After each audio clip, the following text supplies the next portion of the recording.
This is John Drabinski, and you're listening to the Black Studies Podcast, a series of conversations examining the history of the field. Our conversations engage with a wide range of activists and scholars, senior figures in the field, graduate students, and everyone in between, culture workers and political organizers, in order to explore the cultural and political meaning of Black studies as an area of inquiry and its critical methods. Today's conversation is with Nicole Telfer, who teaches in the Department of Psychology at Notre Dame of Maryland University. She is the author of a number of essays in both scholarly and popular venues concerned with education, disability, and the lives of Black children. In this conversation, we discuss the impact of Black studies on psychology research, the significance of the intersection of Black study and research on disability, and the importance of childhood in thinking about Black life. Good afternoon, Nicole. How are you doing today? Doing well. Can't complain. How about yourself? I'm doing well. It's, what is it, the 19th of September, end of September. Somehow it's still the same temperature it was, beginning of August. Sorry, I was just complaining to you about it. I'm Yeah. really tired of it. But end of my week when we're recording this, and really been looking forward to this conversation this week. I think it's going to be a fantastic contribution to the series. I think the kind of work that you do in terms of family and child development, we haven't had very many voices talking about this sort of corner of Black studies and study of Black life on the podcast. And so I think it's really important to get this perspective on. So welcome. I really look forward to this, and thank you in advance for your thoughtfulness. Yeah, thank you for having me. I'm really excited to share more about my work. So we'll have a chance, of course, to talk about your work and sort of how you think about Black studies and the relationship between the two. But I wanted to start with a more personal question and really ask you, what is it that drew you to the study of Black life, got you interested in Black studies, and what sustains you in relation to this kind of work? Yeah, I feel like it feels like a loaded question only because a lot of things have drawn me to Black life studies and understanding Black life. And it's so funny because it brings me back to, I remember I was defending my thesis and I had to step outside, but I overheard my advisor saying she's such a thinker, and she's always eager to explore her ideas, and she just always has so many ideas. And for me, that's real because every day it feels like something about the study of Black life intrigues me. Um, for one, I did grow up in a Black Caribbean household, and yet I was a Black person that was born in America. So I had two different experiences of being raised and brought up by immigrant parents, while also being an African American that was born in Brooklyn, New York. And so that really sparked my interest in understanding, the complexities and the diverse experiences of Black families, just across the diaspora. And so when I recognized that my interest in understanding family systems and Black communities, I decided to join a research lab at Penn State. So Penn State was my undergrad, and that research lab was called Family Relationships Project, and it was directed by a woman named Dr. Susan McKill, who is a developmental psychologist by training. So she actually influenced and encouraged my path into developmental psychology. Um, but in our lab, we did a lot of research on Black families. One, we did want to understand household tasks and academic functioning among Black adolescents. But we realized that we had to really operationalize household tasks and what it means and looks like in Black families, adding other social factors like how socioeconomic status and so on. But what I recognize is that in many Black families, household tasks also includes adolescents becoming a caretaker for younger siblings, cooking, and so on. And so that really made me interested in understanding the home to school connection for Black youth. So I'd say that was a key point in my undergraduate program. But in my graduate studies, I was attending graduate school during some very world and life-changing events. So COVID-19, I was just in the second semester of my first year. Oh, Um, jeez. yeah, so it was That's the like worst. it was the worst. We went from being in st I remember the last class was statistics, and then we thought we were That, gonna by the be way, is a really terrible way to, like, it's like we can't even have, like, a exactly. like a holistic kinda human experience, you know? Exactly. Uh, So we thought we were gonna get back into on in classes in 2 weeks, and it ended up being 2 years. But, in the midst of that, it was the murders of Breonna Taylor, George Floyd, Ahmaud Arbery, and Oluwatoyin Salau. And I just remember just being so angry and outraged for Black folks everywhere. And I felt the rage in my body, and I just didn't know what to do with it because I had to isolate. So I was, at sure. that time living in my aunt's basement, and it just felt so isolating. Like I had all this anger built up. Um, so, when it was safe to go out and protest, I did that. But I feel like I was doing everything that I could in a current of when it was shut down when the world was shut down at that time.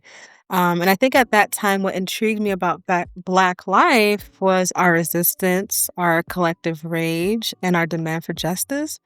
And so I had to figure out, um, how to add to what I was seeing. So I began to write. And then I eventually published a book on my doctoral journey during the first 2 years of grad school. And I talked a lot about a lot of these events because it did shape my graduate journey a lot. Um, doing my best not to be long-winded with this question, but I think I've always been, No, we'll always have time for this. This, stuff is super important. yeah.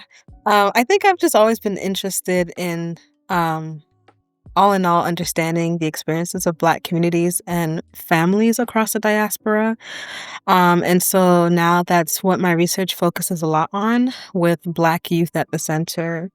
And in the past 3 years, I have begun to focus more on Black youth with disabilities to really shed light on the intersection of racism and ableism and how these systems really disrupt their healthy development.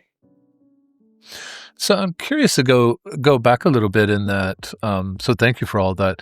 And, you said you sort of grown up, sort of curious about, sort of had a sort of natural, whatever that means, but curiosity as a child about, Mhm. these different families and family structures and Black life.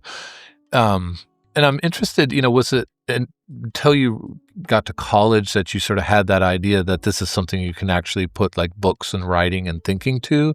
Or did you actually have also like a sense, even as like a teenager, of this possibility? And I ask this because, I think about people who have come to Black studies or study a Black life through something like literature or history, and often it's a middle school class where they read Toni Morrison or Zora Neale Hurston or Richard Wright. But the kind of stuff you're talking about is in some ways so much more easily located in terms of understanding this is something you could dedicate your life to, is so much. I mean, I associate it really with like a college moment, but Mhm. you also started with, this was something you had been thinking about even as a child or as a younger person. Yeah, thank you for that question. I do think that I thought about it at a very surface level as a child, just recognizing, you know, I I am I was born in Brooklyn, New York. However, I do know that my parents were not born here. They are immigrants, and they immigrated from Jamaica to New York 30 something years ago. Um, but I did not feel like I had to, um, or it didn't feel necessary to really study it as much prior to college because so many of my peers had that same experience. New York is very diverse when it comes to the Caribbean populations, and so I had so many friends in high school who were just like me. They were born in the U.S. and they had immigrant parents. So I definitely would say that my culture shock and my desire to read more and just understand more happened at college when I went to Penn State. And it's predominantly white, just 6% of Black students at that time.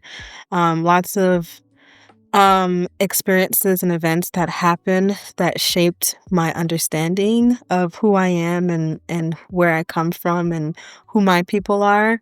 I always say that attending Penn State did make me a radical. It made me want to read more, want to understand more, and I was fortunate enough to have so many other peers who were, Black, and attending Penn State at that time that were also that way, so just lots of heavy discussions during Black caucus meetings, Black student union gatherings.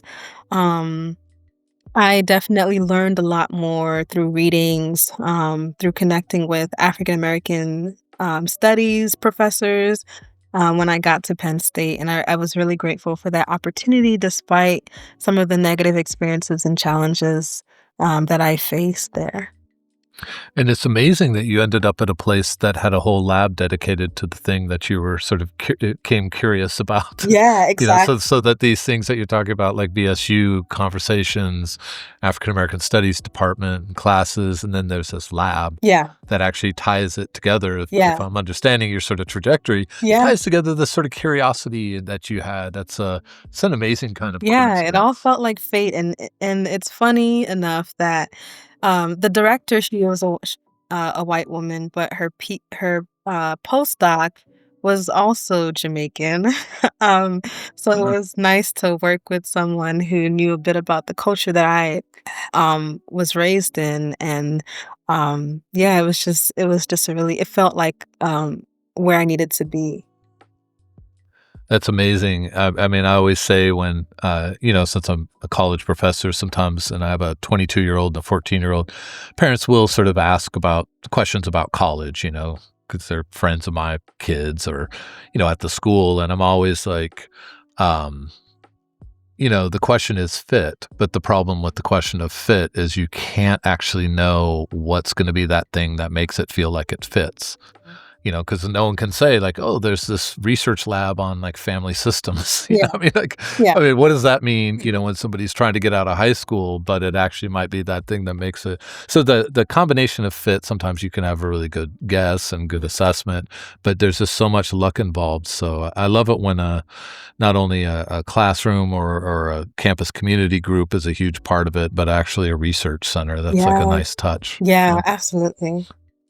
So let me ask then, you've talked a bit about your research, but I'm interested in just broadly about your field of study. And I'll ask you about your particular research in a minute, but your field of study, thinking about race, family, child development.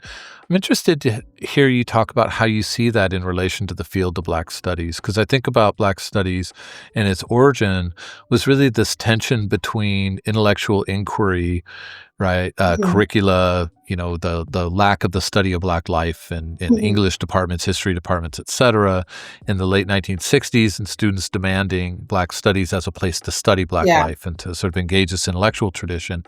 And that was also happening at the same time as the radicalization of Black liberation struggle, which had broken these boundaries between, books and community, between ideas and political action and mhm. so forth, campus and community, for sure.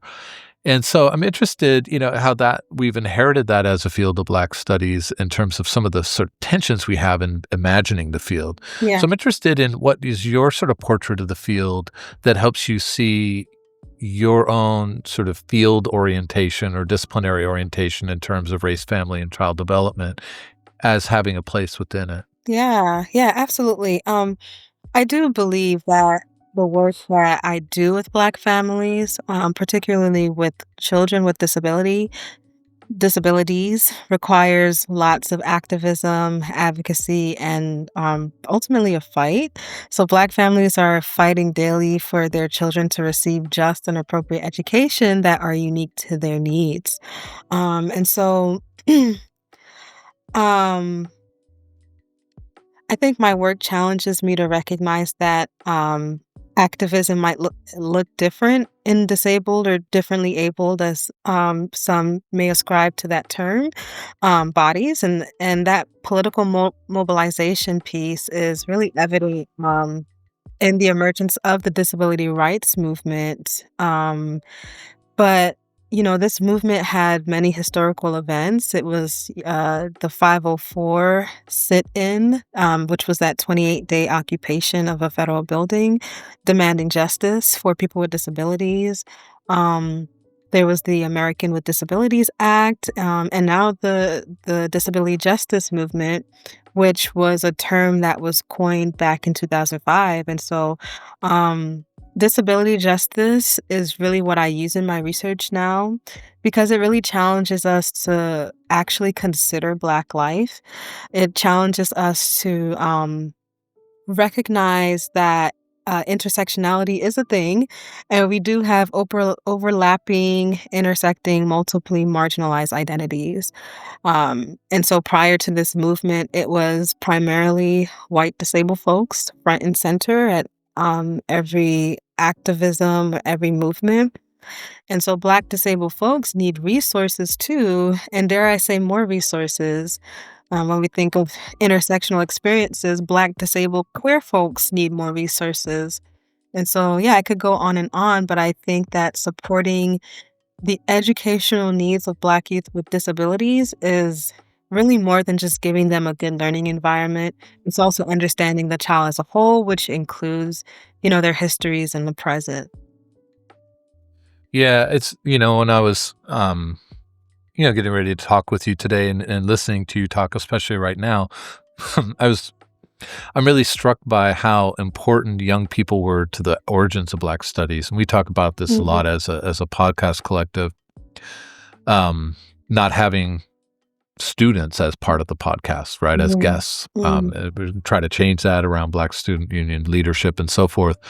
But thinking about, the entirety of the civil rights movement, mhm. is this really, it's actually just it's run by adults, but it's activated by children. Yeah, And sort of thinking about the place of children in Black studies broadly, like Black studies research, is so important. And when you, as you did, introduce also the question of disability, that just adds this other question, how, I think about this podcast and I was, just happy to have your contribution for a million reasons. And this yeah, is one of them. We don't have very much engagement with questions of disability on the podcast. And that's a problem because, as Leroy Moore was reminded us in the podcast that he did, that disability is a feature of so many of the key figures of the intellectual tradition. And it's yeah, like, what does it mean to not be thinking about this? yeah, I know that you're not an historian, you're working on the sort of psychology side of it, mhm, but it's just two sides of the same question. yeah.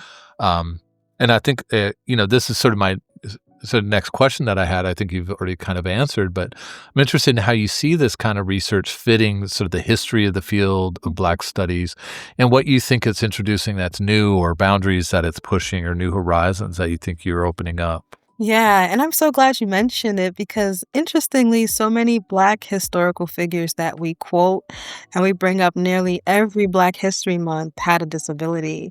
And so Fannie Lou Hamer, she had a disability, Harriet Tubman, and I believe Sojourner Truth had a disability, a physical disability as well. Um, and so these women were at the center or intersection of race, gender, and disability. They were Black, Yeah. a woman, and disabled, and still some of the most powerful people we will ever know about. And it's so it's not funny, but when Black folks say, "I'm not my ancestors, I'll do XYZ," I truly think it's disrespectful because we really aren't. Yeah. We really aren't. Harriet went from Maryland to PA multiple times despite being disabled because she believed in collective liberation, which is actually a core principle of the disability justice movement. And so I do connect these back to my work to challenge anyone who might try to limit Black disabled students because of their disability. They come from a lineage of folks that have done great things. And so it's so important for us to stray away from, seeing them from a deficit-based approach and highlight their strengths.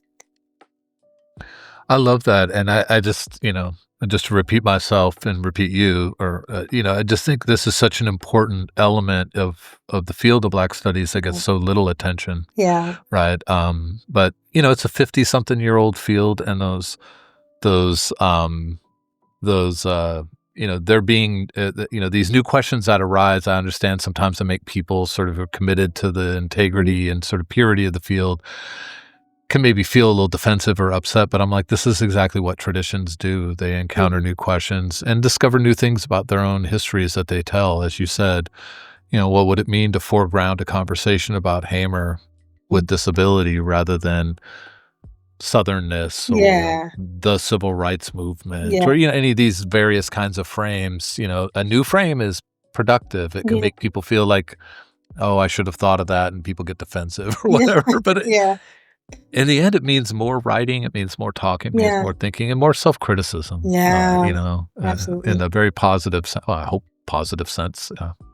Hopefully. Um, yes, I mean, I don't know that academics ever take, criticism very well, but, uh, we should try to because in the end, the entire history of everything we study is Mhm. people disagreeing with each other, so Exactly. Literally. maybe somebody I always try to tell myself, so I tell other people, but I'm also talking to myself. People really disagree with this. This is a sign that you said something. Yeah, yeah, for sure. It does hurt when you spent, 5 years working on something and they're like, "No." But Right, yeah. Yeah. there's that part too. But I love this.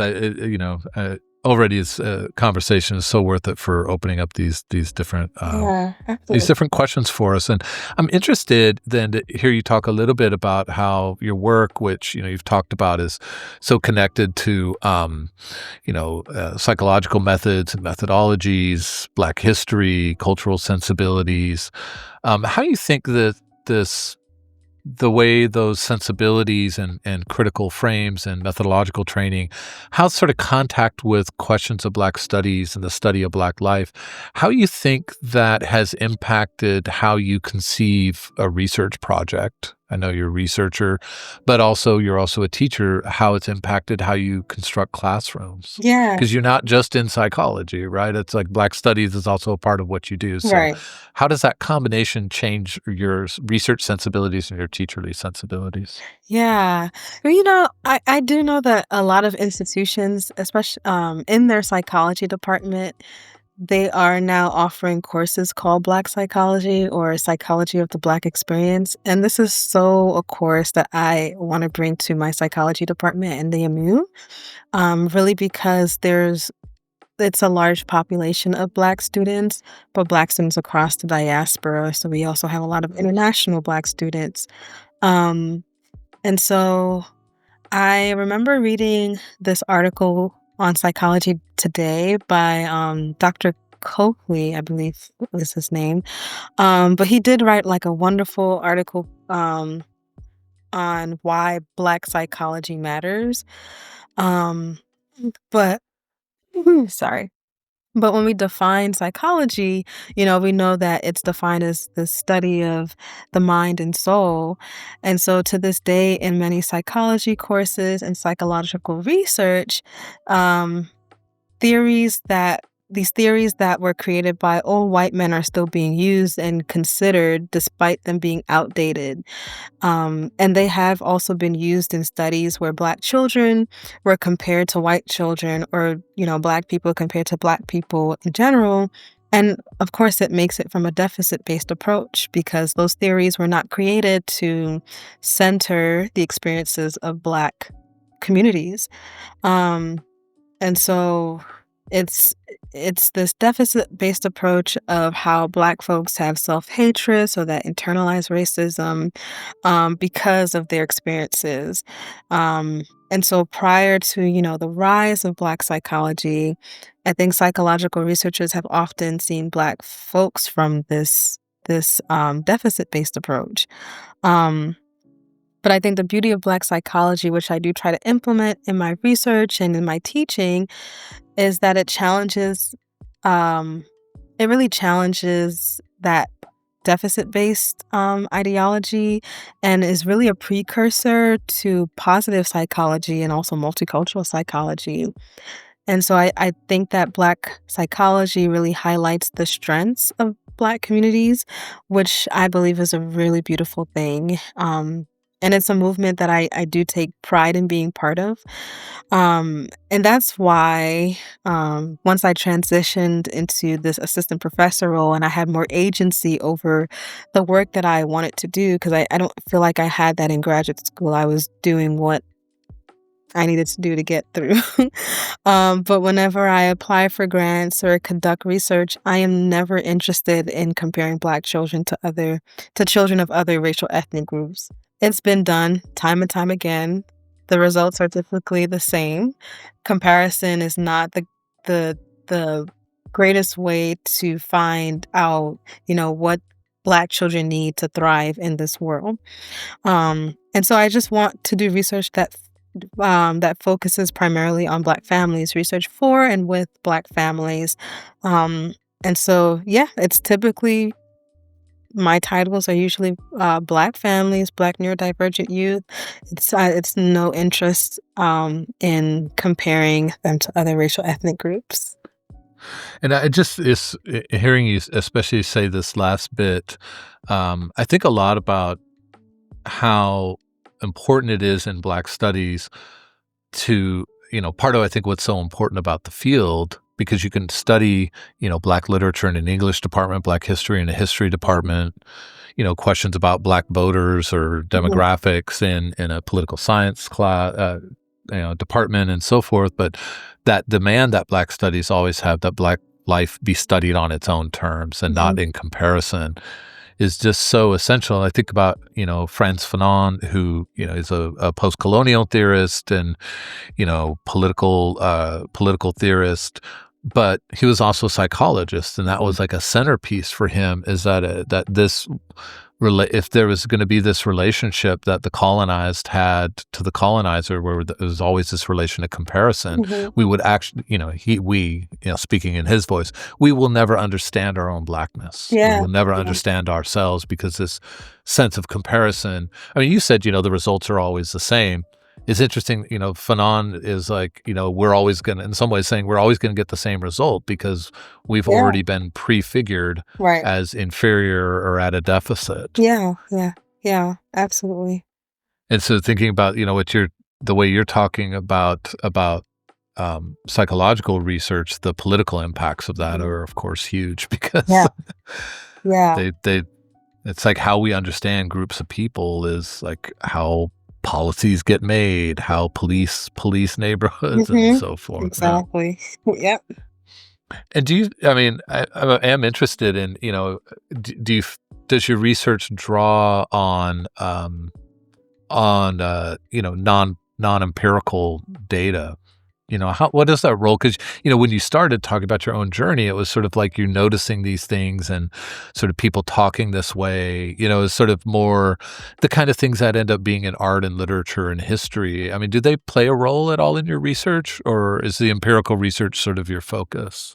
Um, they play a bit of a role. I am still learning how to incorporate it into my research. We've been conditioned to write a certain way as researchers, within the field of psychology or just social science at large. But um, I, aside from my academic life, I am a spoken word artist. And I have been for quite some time, about 10 years. So I've written lots of poems and have been in those spaces. And it often does remind me of Black life when you hear performers talk about their experiences as it relates to them being um, Black or Black and a woman or a Black queer woman. It often challenges me to think about how I can incorporate um, other pieces into my research. So it is something that I am still working on. Um, yeah, yeah. I That's why think, research is a lifetime endeavor. So, yeah. I it's thank just- you for bringing that up because I am reminded that I want to get back to figuring out how to do that. I don't have a roadmap to that. I do It's like the okay. same kind of research over and over. But I've had that sort of moment when I've been involved in some research projects where ethnographic material might have been like really helpful or interesting. And I was struck by how little I knew how to deal with it. But that actually it might be extremely interesting and important Yeah. for me doing the kind of work that I wanted, which is Mhm. Black studies work, study of Black life work. It has that expansiveness to it, which is wonderful when it's gathered into a project can be Yeah. terrifying when you're the project, right? Yeah. Yeah. It's like, "Oh gosh." There's always more to read, Yeah, but yeah. exactly. So let me ask as a last question, thinking about Black studies and the study of Black life, what is the question you would want us to all be asking, or what is the issue you would want us to all be thinking about? Yeah, I think, as researchers, we are conditioned to always think about questions that need to be asked. What's the gap in the literatures? What our advisors and research mentors have ingrained in us, like the question that they ingrained in us.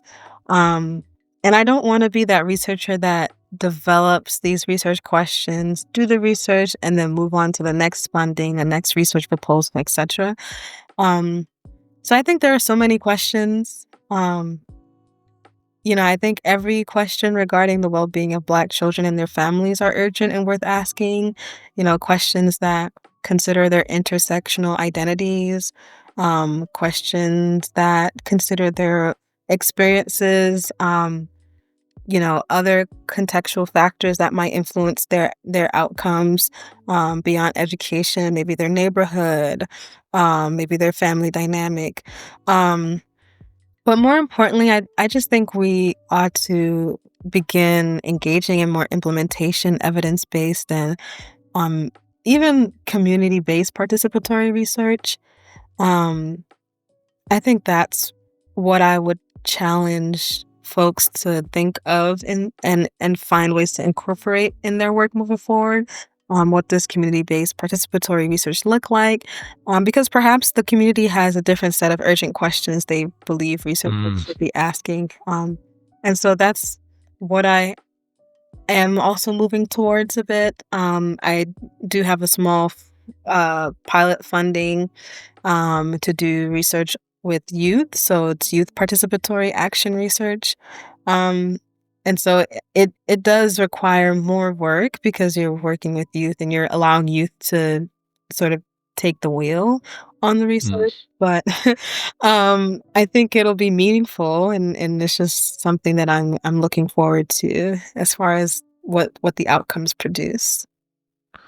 Thank you. This is a wonderful place to end. I mean, I think the question of, the place of children in Black studies research and Black studies as a field, Mhm. there is a sort of growing subfield in Black studies of Black girlhood studies. Yeah. And we've had a few people on the podcast who work in that area.